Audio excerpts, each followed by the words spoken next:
egg whites, sugar, finely chopped nuts of your choice. Pwedeng cashew nuts, pwedeng macadamia nuts, any nuts. Bahala na kayo. And cream of tartar.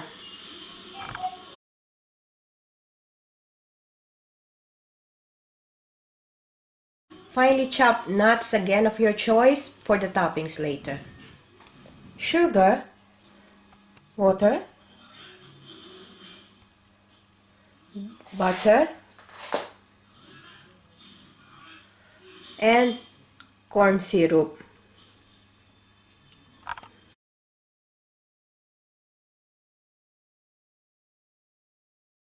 I-prepare natin itong cookie sheet. Maglagay lang tayo ng parchment paper. And then, i-grease natin. Maglagay tayo ng oil.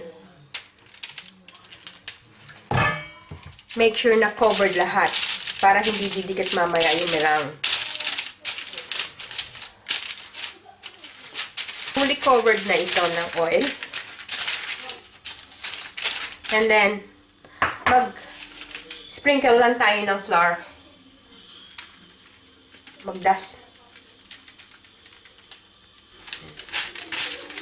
Scatter na natin. Para hindi, make sure na talagang hindi didikit yung ating merang kasi talagang madikit ito. Magpe-prepare tayo ng tatlong cookie sheets. So, in a saucepan, ilagay lang natin yung water and then yung sugar, corn syrup. And mix it well. Para hanggang matunaw lang yung sugar. Then, turn on the heat. Hindi masyadong natunaw pa yung sugar. Just turn on the heat. On a medium lang. At hintayin lang natin talagang fully dissolved na yung sugar. Ikot lang natin para hindi masunog or dumikit yung ilalim. So, yan. Nag-i-start na siyang mag-boil. Para ikot-ikot lang din natin. Wag natin hahaluin, basta yung ganun lang, ikot yan. Ready na yung ating sugar mixture. Hintayin lang natin parang maging syrup consistency na siya. So, ito, okay na to. Patay na natin. And let it cool down completely. Prepare na natin itong egg white. So, ilagay natin sa mixing bowl. And then, lagyan lang natin ng cream of tartar. So, ibibit na natin yung egg white on high speed. Then, we can gradually add the sugar. Unti-unti lang.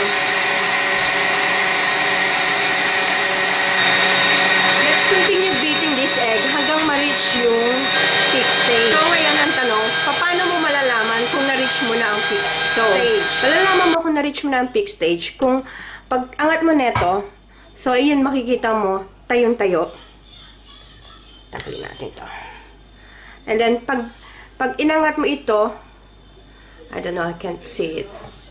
Kita mo yung pinakadulo niya, tayo-tayo. So, ibig sabihin, na-reach mo na yung peak stage. Another way to check it, unti-unti nyo lang itaob itong bowl, hindi na siya malalaglag. Then, gradually, i-add na natin yung nuts. So, ngayon, ready na itong egg whites natin. So, ready na itong ating merang. Let's just divide it into 3. Dun sa tatlong tray na prepare natin, ayan na siya. So, divide lang natin into 3. Then, spread it.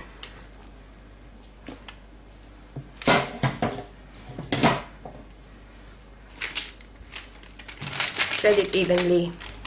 So, make sure it's even. So, ayan. Medyo even na. Bago ko nga pala binit yung egg kanina, preheat ko na yung oven sa 300 degree Fahrenheit or 150 degrees Celsius.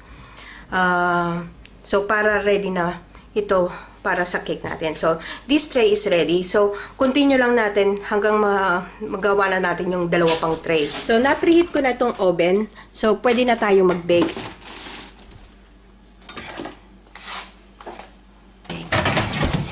Let's bake this for 30 minutes or until golden brown. Okay, silipin natin yung ating pie. Ating meringue. So, ito golden brown na. Pwede na nating tanggalin. Gawin naman natin ngayon itong ating icing. So, itong yung egg yolk natin, ibit lang natin hanggang maging lemon colored. Okay, lemon colored na yung ating ang ating egg yolk. So, makikita nyo. Yan. So, ready na to. Let's just continue beating. At yung ating cold na syrup, unti-unti natin idadagdag. Make sure na cold talaga yung ating syrup. Otherwise, magiging scrambled egg yung egg yolk nyo. Nilagay ko na lahat yung ating syrup. So, make sure na well blended lang siya and well mixed. So, pwede na natin itong patay. Ito namang ating butter, kinat ko lang siya into cubes. Tapos, i-cream lang natin siya.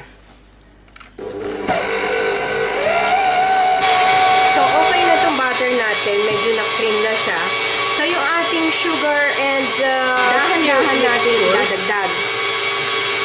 Be careful sa pagdagdag. Dapat talaga dahan-dahan. Otherwise, mamumuo siya.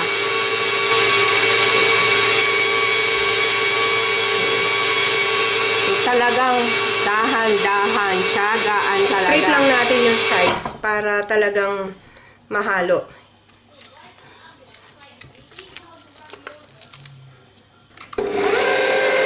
Then, continue beating hanggang makonsume na natin itong mixture natin. Again, as I said, dahan-dahan. So, once in a while, haluin lang natin yung gilid. So, itong pinakamadugong part dito yung paggawa ng icing. Kasi talagang dapat dahan-dahan. Okay, let's continue. I'm almost in my last drop na ng ating syrup. Hooray! Lapit na!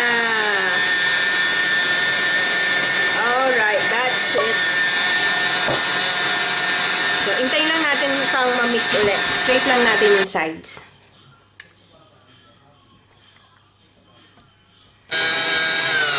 So, pwede na to.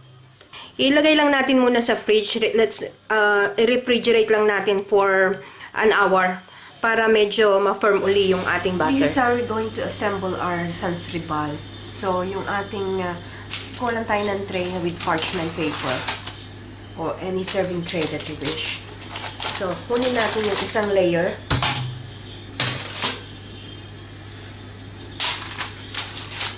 Around. Then, yung ating icing, minsan, it's been in the fridge for an hour now.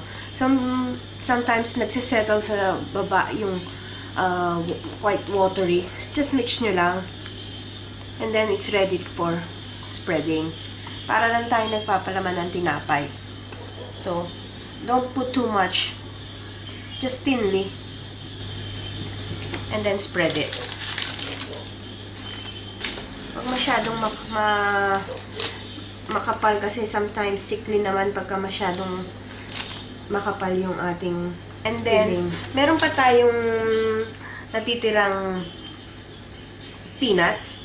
So, sprinkle lang natin. On top. Sprinkle on top.